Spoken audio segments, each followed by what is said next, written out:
Hello. Welcome back to the Space Gulag. Today we're going to find out what would have happened had the Bad Batch been Force sensitive. Before we begin, special thanks to our patrons. And if you want a chance to earn some merch, go down below. We have Pride of the Empire and the Broken One. If you want to get that, it is available until the end of Season 1 of the Earth series. Otherwise, our story begins on Kamino instead of Tipoca City. Nala Se was working on a new batch of clones. She was given a special project instructed to her from the Prime Minister. Nala Se helped set up the rest of the scientists around the city, with the ability to create the clones. The facilities at Tipoca City were outfitted extremely well, and once the clone trooper Gino was given to them by Jango Fett, they just needed to get to work. Though when it came to Nala Se's special projects, she had to work on it in secret. Nala Se was tasked with creating an unaltered clone for Jango Fett. On top of that, she was requested by the Prime Minister to create an unaltered clone for the facilities of Kamino. Nala Se was also given another task of creating a group of clones, a small squad of extremely altered clones. Nala Se was perfectly fine with that, and so she got to work. Nala Se put the Geno in for who she was calling Alpha and Omega. One of the unaltered clones would be male, and the other would be female. It'd be up to Jango if he wanted himself a son or a daughter. Nala assumed he would take the boy, in which case she was excited at the idea of having herself a little aide in Omega. Regardless, Nala Se was outfitting a room inside of her facilities for Experimental Unit 01. She had a couple of different quadrants for this, so it wasn't just one experimental unit at a time, it was simply 10 at a time. So, in a row of 10 bays, she had 10 different genotypes that she would experiment on. Nala Se wanted a squad of 7 to 10 effective clones, each with distinguishable personalities and abilities to differentiate them from the rest of their squad and the rest of the clone army. Nala Se knew the clone army would become one of the best armies the galaxy had ever seen, but what she was working on would be elite in comparison to what was already elite. Of course, the cloning program had been prepared for ARC troopers and commandos, two different sections of troopers that were more elite than the rest of the clone army. But the Kaminoans were hiring a combination of bounty hunters and Mandalorians to do the training for these elite units. The units she was creating were meant to be experimentally talented. The first 10 of these units that she was creating were all created with different enhancements. Nala Se wouldn't know for a while if they would actually be feasible for her to continue growing or not. So, once the first 10 were set up, she would begin the next batch of 10. Nala Se would take the knowledge she learned from the first batch and put it into the next one. As a scientist, she essentially saw the first couple batches as expendable. Her budget was limitless too, because the Kaminoans just write it up in the receipt to the Grand Army of the Republic. The Kaminoans were great cloners, but they were even better at scheming, especially because the entire reason they were hired was for the purpose of scheming not just the Republic, but the Jedi too. Nala Se also had bounty hunters sent out across the galaxy to gather dead bodies up and store them inside of intense freezing chambers, so that she could access different types of genes to put into the clones that she was working with. Of course, the main percentage of these clones would be from the Jango Fett Geno that she was given. Nala Se was just curious if she could be able to gather certain abilities from other skilled individuals from across the galaxy. Regardless, she got to work. The first 2 clones in her facility had no growth acceleration, and they were Alpha and Omega. They were finished first and taken out of the room to make room for more experimental units. At the moment Nala Se's first batch of experimental clones was going, it was horrific. The typical clone trooper had a growth acceleration double that of a normal human life, but these experimental clones were at an accelerated growth quadrupling that of a normal human. So they quickly grew up, and the results weren't exactly positive.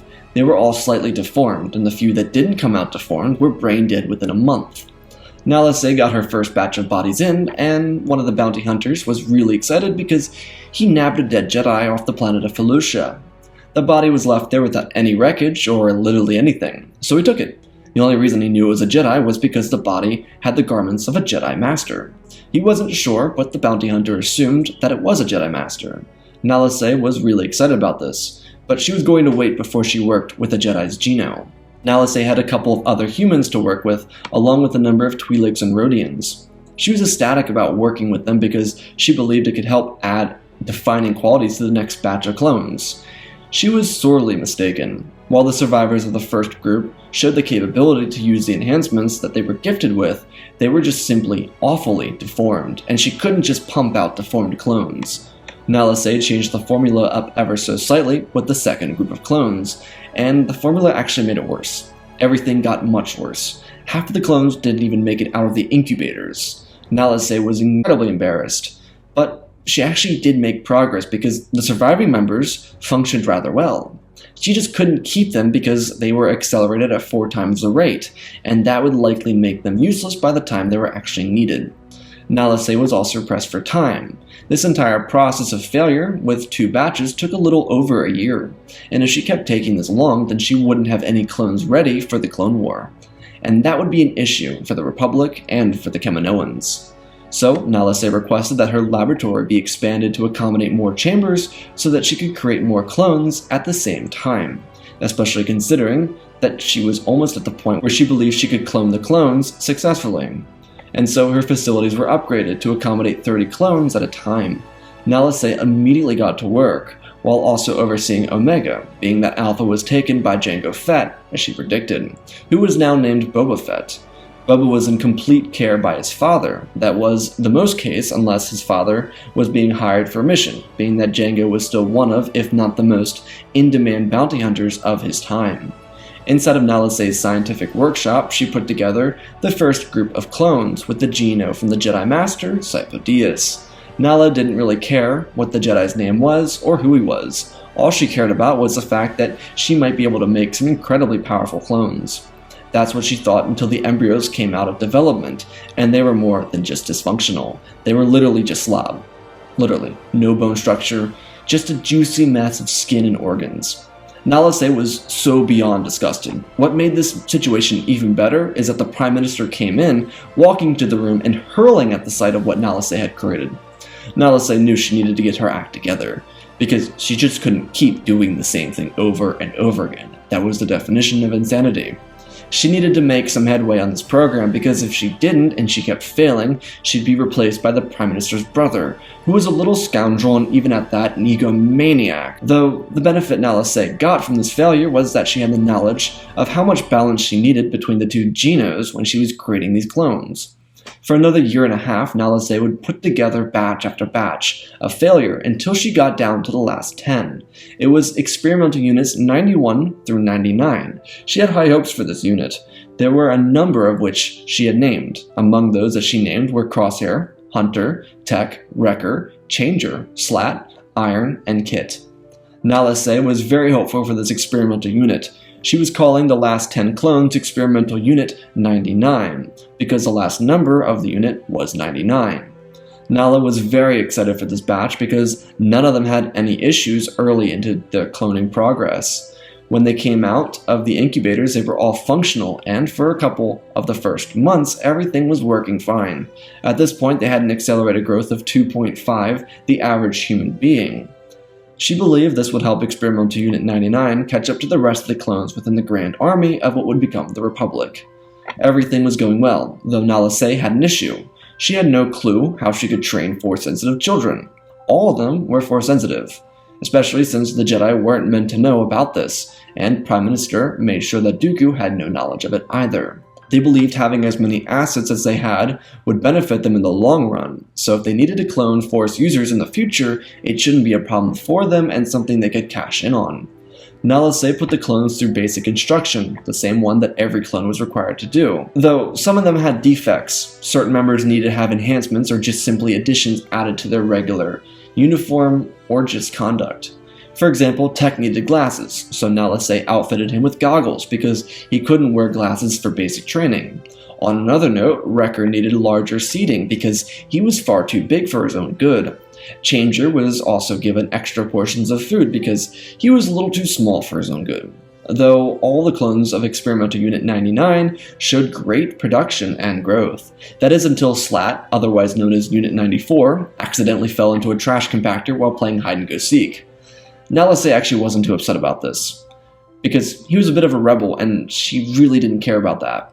She also made a point to ensure that none of the experimental clones used their force powers around the clone troopers, even though most of them didn't even know how to do it, let alone accidentally do it. She wanted the clones of the Grand Army of the Republic to believe that the Force was simply a power that the Jedi had. In case the inhibitor chips didn't work so well, they would just be able to blame the Jedi for being wizards. The rest of the development for Experimental Unit 99 went really well. They had no developmental issues, and they were all really hard workers and extremely disciplined, other than Wrecker, who at a young age found an interest in fire that eventually turned into an obsession with blowing stuff up. Hunter became a ghost, where he could actively hunt Nala Se for fun. As a child, Nala Se allowed it, because it would enhance his skills when he became an adult, but when he grew up, that would be a much different story for Nala Se. The other clones had no issue with the development and growth either, though unfortunately for a couple members of Experimental Unit 99, a bug was making its way around the ranks of the clones at Tipoca City. It claimed the lives of thousands of clones, and the scientists needed to come up with an inoculation to cure the bug. Changer, Iron, and Kit were each killed by the bug that made its way across Tipoca City, leaving Experimental Unit 99 with only 4 members: Crosshair, Wrecker, Hunter, and Tech. At this point, they were almost grown enough to have more radical experimentations acted on them. Years passed by at Tipoca City, and Nala Se took Omega in as her personal assistant, and the experimental unit adopted its own name as the Bad Batch, because that's what the regs called them around the facility, and they embraced it. The Bad Batch began to, at their age, now test their Force powers. They were given a facility to work with. They were also trained extensively in martial arts that required the use of a baton. The Kaminoans were really interested in getting the Bad Batch lightsabers, but the Jedi wouldn't just hand over lightsabers, and the Jedi also weren't supposed to know about them, so they just couldn't. The Kaminoans instead invested in electro staves that could expand and retract. The point of these staves were to give the Bad Batch a unique undercover ability. The clones themselves were really struggling with understanding what the Force meant and did for them, because they couldn't really do much to actually understand it because no one could literally teach them. Tech was the most influenced by the Force, but that was because he extensively studied the Force from all the data he found in books. Tech also found some files that were accessible to the public from the Jedi Temple, though most of this information was rather rudimentary. It didn't teach anyone about how to use the Force. It was more so, this is our religion and here's why it's cool, which was fine and all, but Tech really wanted to know how to use his abilities. He spent a lot of his own time working on it, but he didn't really get anywhere. Wrecker wasn't at all interested in the Force because it didn't create explosions. On another note, Crosshair and Hunter weren't too interested. Certainly they were more interested than Wrecker, but they weren't the smart ones. They were a hunter, and the one who could put a blaster shot between the eyes of a battle droid from 200 clicks out. It's alright, they didn't need to know everything. They had 2 years until the Clone Wars were meant to begin. They at this point had no knowledge of Omega, but Omega knew of them. Being Nala Se's assistant, Omega had plenty of time working on the Bad Batch, and the multitude of experiments they had to endure. Omega didn't like experimenting on her brothers, but she understood why Nala Se wanted to do it. There was a purpose for it, and it was because her brothers in Experimental Unit 99 were the best clones in the Grand Army of the Republic. Most of the experiments weren't terrible, but some of them made Omega feel bad for her brothers. On another note, the remaining 4 members were the only of the final batch to survive. None of the members were really bothered by this either, because truthfully, they were all very mentally tough. They were soldiers for the Republic, and they were meant to be mentally tough.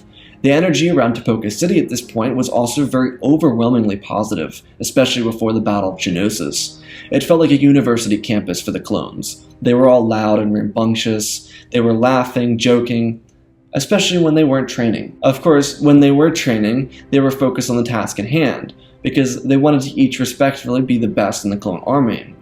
The war eventually did start, and the demeanor changed immediately around Tipoca City, especially when the first units of deployed clones returned.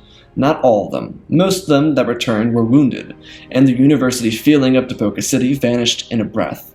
Silence filled the halls, and the clones' faces became stern as the war became real. They were soldiers, and no longer were they allowed to have fun.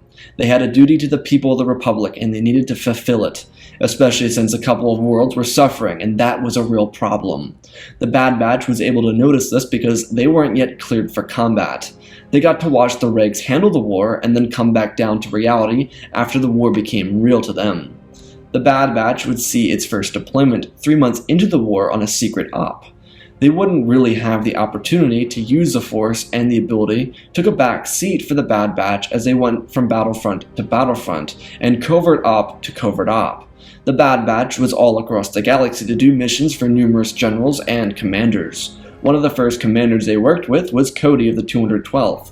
They served in the Outer Rim after the 212th partook in the recapturing of Ryloth. The Bad Batch had their first interaction with Jedi Master Obi-Wan Kenobi while they worked with Commander Cody, but this didn't really cause them to feel any need to use a Force or even reveal their ability to use a Force. Tech, on the other hand, noted some qualities about General Kenobi and tried to replicate them, which turned into a lot of sass, peacefulness, and a little bit of stern demeanor, and a lot of humility. Tech tried this out, and he felt a little different, as if he could feel or see things before they happened. This was a huge deal for Tech, because it began to assist him on missions, consistently. He was able to see things before they happened, and inform his squad mates. This slowly turned into Tech accidentally pulling objects with the Force. It confused him, but absurdly, obsessed as Tech was with learning, he decided he would try it some more. And when he had downtime, he tried it even more. And it translated very well over to the other members, especially Hunter, who was now becoming interested in learning it from Tech. The reason Crosshair and Wrecker weren't interested were simply Crosshair thought he was too cool for school, especially with his face tattoo, and well, Wrecker liked to blow stuff up, and the Force didn't blow stuff up. When the Bad Batch wasn't on missions, Tech and Hunter practiced together. They started with using the Force to simply pick up objects, and they also used the Force to throw objects. When Tech and Hunter practiced with their electric staves, they actually got gradually better than they could have gotten otherwise. All the members of Experimental Unit 99 maxed out on their ability to wield the electric staves, but when Hunter and Tech fully added the Force into their movements, it became almost second nature for them to maneuver their electric staves in combat with each other. Though the truth is, it was extremely rare for clone troopers, especially members of the Bad Batch, to use electrostabs during combat or in missions. They used them once against commando droids, but that was a very rare circumstance. While Crosshair was busy gnawing on his toothpick like a rabid Lethal cat, Hunter received a transmission from Commander Cody to come to Coruscant and meet up with him inside of the Jedi Temple. If they could make it, then they were welcome to join them on this mission. Cody knew that the Bad Batch was on a mission and he was offering it to them so that they could join him if they wanted to. If they didn't join, it wasn't a big deal, but considering the Bad Batch was done with their original mission early, they could make it to Coruscant in time to join Cody in his mission. Though they weren't exactly sure why Cody was requesting them to come to the Jedi Temple. When they got to the temple, the Bad Batch was confused as to why they were getting into carbon freezing chambers, but Commander Cody informed them that they were heading to the Citadel to rescue Jedi Master Even Peel and Captain Tarkin. Both of them had information that was extremely valuable to the Republic, and they couldn't risk the Separatists forcing the information out of them or just simply killing them altogether. Because the Bad Batch had time, they told Cody that they were in, and so just like that, Hunter, Tech, Wrecker, and Crosshair all got into carbon freezing chambers to join a number of the other clones and a number of Jedi. The other clones, notable, being Fives, Echo, Rex, and the notable Jedi being Obi-Wan Kenobi, Anakin Skywalker, and Ahsoka Tano, who was sneaking onto the mission, but they wouldn't find out about her being present until they got to the Citadel. When the group awoke at the Citadel, they were surprised to find Anakin's apprentice, Ahsoka Tano, with them. But they weren't all too upset, well, other than Anakin. The mission wasn't easy, and it required everyone to put their best foot forward. They were going to get into the Citadel, get the prisoners, and escape. Sounded simple, but it never was. With the Bad Batch present, though, there was a chance that this mission could go by very simply. The first leg of the mission was scaling the side of a mountain over a bunch of electromagnetic bombs that, if touched, would shock someone to death and alert the entire facility. Under that was molten lava. The scaling of the mountain went successfully until one of Kenobi's men lost his grip and smacked into the electromagnetic bomb, alerting the entire facility to their presence while falling to his death in the magma. When the group got to the main platform, they made a break-in and started making their way around the prison facility. The group was able to make its way through the Citadel with some resistance until they got to the prison block. When they reached the prison block, they freed the prisoners, and then they made their escape, which ended up splitting up the groups. Skywalker and Tano were split up with Tech and Crosshair, while Even Peel and Kenobi were split up with Hunter and Wrecker. The Citadel mission seemed like an early success until Kenobi and his men were captured. It didn't last long, but it was long enough for the Master of the Citadel to execute some of the clone troopers. though they would make a grand escape from the being who watched over the Citadel. This was through the combined brilliance of the Jedi and the Bad Batch members present with them. Because the Jedi were separated, they needed to get back together, and so they set a goal for themselves to meet at a location to regather their forces and escape. With the Bad Batch members present with each squad, even Peel would be able to survive an encounter with force-hunting wolves that were released by Osai in an attempt to kill the Jedi, especially the Jedi who had plans that the Republic needed. Crosshair would snipe down the wolves while Tech and Ahsoka made sure that even Peel was able to escape safely. The mission on the Citadel would be an overwhelming victory for the Republic. The Bad Batch would have the opportunity to work closely with the clone trooper by the name of Echo until he was blown up by a large turbo cannon. It was a tragedy, but as a whole, that was a tragedy of war. Luckily, the Jedi General with half of the information was able to get back to Coruscant. The Bad Batch would depart after receiving praise from the crew they served with. The war would continue, and so for the Bad Batch, while Tech and Hunter continued to further their skills with the Force, Crosshair and Wrecker continued to chew on toothpicks and stare at explosions like a coked-up moth. Near the end of the war, the Bad Batch was dispatched to Kalar to help Jedi Master Depa Billaba and her student Caleb Dune win a battle. Across the galaxy on Coruscant, the most pivotal changing point of the war was occurring. Because of the survival of Master Peel, 5 Jedi Masters marched into the Senate building, and 5 Jedi Masters confronted Darth Sidious in the Chancellor's office. The 5 Jedi were caught off guard by the power of the Sith Lord, and almost immediately Agon Kolar and Saesee Tiin were killed.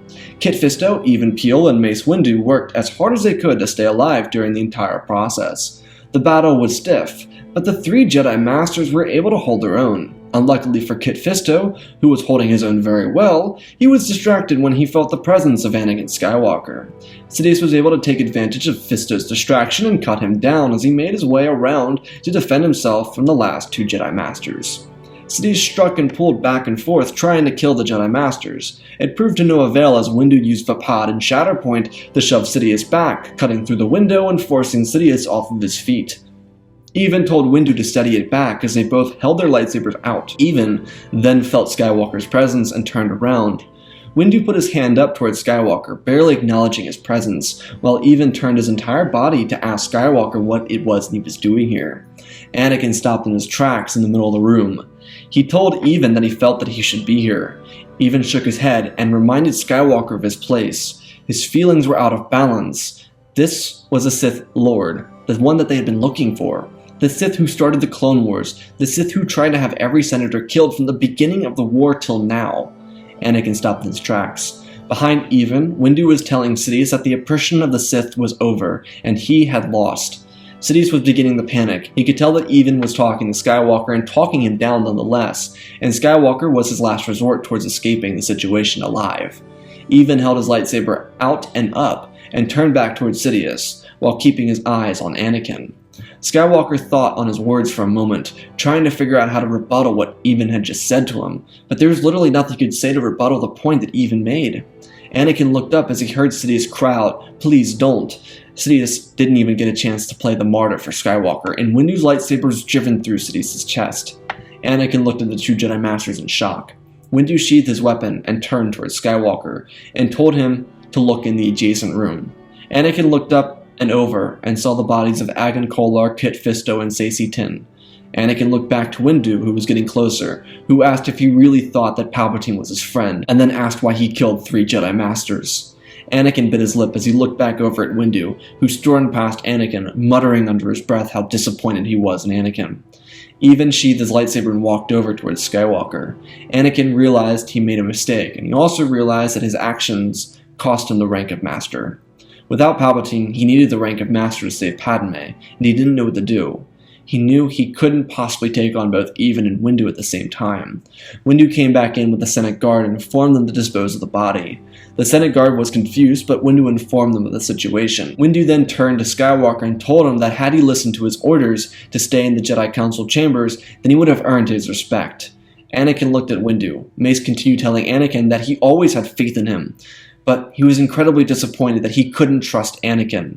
Anakin watched as Windu instructed Even to take Anakin back to the Jedi Temple, telling him that he would clean up the mess here. Even would explain what Windu was talking about to Skywalker, so that he could understand, because Windu always had faith in Anakin, but he just never could trust him. Across the galaxy on Kaller, the Bad Batch was able to assist Depa and her student in a victory over the Separatists. As Tech informed his squad mates that was intercepted, comm chatter confirmed that Obi-Wan Kenobi defeated General Grievous on Utapau. The war was essentially over. When the war did come to an end, the Republic had a lot of work to figure out.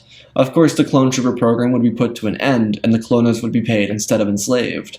On the other hand, the clones would have to integrate into society after defending society from droid rebellions. For the Bad Batch, this would be the hardest thing for them to do, especially since only a few Jedi knew that they were Force sensitive. Obi-Wan noticed it from Tech early on in the war, and Ahsoka even noticed it from Crosshair during the Citadel rescue. Maul would be delivered to Coruscant and be imprisoned for the rest of his life. Ahsoka wouldn't rejoin the ranks of the Order, but Anakin would actually leave the Jedi Order. He would step down from his seat on the High Council and help his wife raise their children on Naboo. Padme would step down from her seat as a role in public service, and Mon Mothma would become the new Chancellor of the Republic, and the galaxy would slowly take its time to rebuild, after an era of chaos. And that, ladies and gentlemen, is our story. Again, special thanks to Ben Wells, Jonathan, Pimp Daddy Bane, Darth Cheesy, Apollo, Madman Studios, Anakin003, Lemon Knight, Flynn Van Zees, and Lord Deadwing for supporting the channel. Let's see 1,000 likes on this video. Don't know what's coming next, but it really is. If you want to see a what if, let me know below. I've read over comments, but I don't cross servers. Check out the Twitch, me Discord, and Patreon if you want to support me in other ways. I just did a Twitch stream the other day. I'm going to be streaming a lot more. New podcast is going to get announced soon. I'm going to be working that on the coming week. If you want to check out the TikTok, there's stuff on the TikTok. Dude, I am going off. You guys got so much content. Check out the merch, check out the other channels. I'm going to be re-uploading on those channels, the other channels soon. I just had to finish my move, so thank you for your continued support. And let's talk about the story. Also, if you see a scammer in the comment section, I'm not doing a giveaway right now. So that scammer is really stupid. I'm not doing a giveaway right now, so don't fall for the scammer. Also, if you look at the comments, you can see that it's officially me and officially not me. Anyways, so let's talk about the story. The mission that the Bad Batch was originally on. So what I wanted to do here, truthfully, the Bad Batch isn't really going to affect the galaxy really widely unless it affects something that pertains to the story itself. And what that means is, like, the Bad Batch being on Kaller is going to be able to directly impact what happens in the galaxy. And so I kind of didn't want to do that because, like, the other Bad Batch videos have all started on Kaller. And I wanted this video to start somewhere else. I wanted this one to be about them being cloned and all that stuff. And I wanted to kind of have fun with that and have, like, a scientific perspective on it because, you know, I thought that was kind of fun, even though I failed biology. And so what I really wanted to do here is I wanted the Bad Batch to affect somebody else who would affect the story. And so I kind of made it so it seemed like the Bad Batch could have been a part of the Citadel arc. Because, honestly, if the Bad Batch had been, like, originally created earlier, like when the Clone Wars is still being produced in, like, 08 and all that, then it would make perfect sense for the Bad Batch to be a part of the Citadel rescue. And because they weren't, I was like, well, wouldn't it be cool if Commander Cody reached out to them and said, hey, would you guys like to come on this mission, knowing that the Bad Batch was on a mission, and if the Bad Batch got done with their mission early, then they would actually join. And so that's what happened. The Bad Batch joined because they were done with the mission early. And so that was kind of my connection from canon to this story, is like in canon, the Bad Batch was on their mission, but because they're Force sensitive, they were able to finish their mission early. Now, I feel like a lot of people are going to be kind of disappointed that I didn't do more with the Force. But truthfully, I don't really see the Bad Batch getting, like, really into the Force. I mean, seriously, Crosshair is an edgelord, Wrecker's obsessed with bombs, and Hunter and Tech are the only ones that have a feasible mindset to actually try and take on using the Force. And Tech is the only one that's really going to get far with that. So, you know, I have to be realistic with it, and, you know, like, yes, it'd be fun for them to be, like, doing, like, backflips and jumping over mountains and stuff like that, but it doesn't make sense. It just doesn't, in context of the story, it doesn't make sense, especially with the characters that we've seen in the show. That doesn't seem like their characters. Their characters seem like they're more a little bit grounded, and each of the characters have a very unique personality, and I kind of try to stick to that personality that we've seen from the show, and so that's kind of why I did that. Also, when it came to jumping around the Citadel, most of you have seen the Citadel arc. For those of you that haven't, I didn't want to ruin all of it, but for those of you who have, I don't really need to reiterate the entire Citadel scene, so I kind of jumped around there.